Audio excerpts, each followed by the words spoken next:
Pasado ya la pancarta de 2 kilómetros. Ahí se van apartando algunos corredores, como pueden ver, después de haber realizado su distancia. 3 hombres de Milram. Ya no tiene importancia, pero pinchazo de Raúl García de Mateos. Un hombre que lo había probado en la primera vuelta.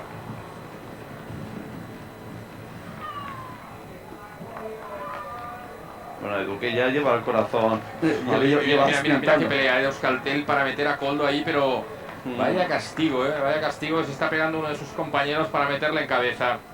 Vaya castigo. Vamos a ver si le pueden dejar bien colocado. Ahí está el pinchazo que nos comentaba nuestro compañero Juan Carlos García. Ya simplemente acabar con tranquilidad la carrera. Ahí está el giro. Ahí está el giro, efectivamente. Ahí está el giro. De momento los Milram que salen muy bien colocados, y a Koldo le han metido un poquito ahí en cabeza en el grupo. Vamos a ver si puede pelear por la victoria. Ya sería rematar a la perfección esta Vuelta Ciclista a España para Euskaltel. Ahí están parando un poquito, buscando un poquito que haya compañeros cerca para ir lanzando ya el sprint. Es el momento de recuperar posiciones. Un hombre del Saunier arranca. Intentando sorprender. La velocidad es muy alta. Ha conseguido ahí ponerse un poquito en cabeza, pero a la par, prácticamente a la par.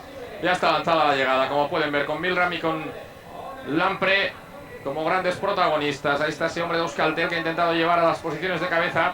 Probablemente es Iñaki Sassi a Koldo. Se aparta uno de los compañeros ya del conjunto Milram. Ahí está Koldo también. Y Samuel, efectivamente.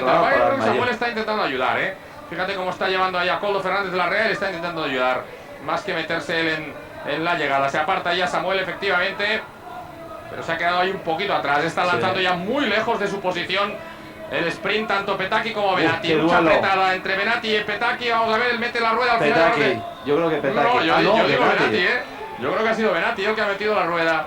Ahora enseguida veremos la repetición, pero sí, celebra claramente la victoria Benatti, que va a llegar pues a las 3 victorias como Samuel Sánchez y como Óscar Freire.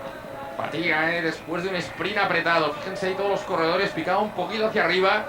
Se llega muy al final de esta Vuelta Ciclista a España 2007. Ahí ven a Peter Wikström, vencedor del DHO Spanish Open de tenis, en silla de ruedas. Es quien entrega el maillot al corredor ruso del conjunto Rabobank. Segunda vuelta, Pedro, pero esto ya mucho más real, muy diferente para él. Sí, como decía él, ¿no? Es que ahora sí que la voy a poder celebrar, ¿no? Siempre es lo que le pasa a Óscar Pereiro, ¿no? El ganar una carrera al final por descalificación de otro te deja sin muchos sentimientos de por medio, ¿no? Hoy, afortunadamente para Denis Menchov, repite triunfo en la Vuelta a España y en esta ocasión sí lo podrá disfrutar con su familia, con sus compañeros de equipo y con sus amigos. Y no les han dejado entrar de todas maneras en cabeza al equipo, pero hemos visto como aquí justo delante de nuestra posición, aquí en Cibeles, todo el equipo ya se abrazaba al final, porque cualquier carrera de 3 semanas es muy larga, operativa, como dirá, todas las complicaciones que iba presentando.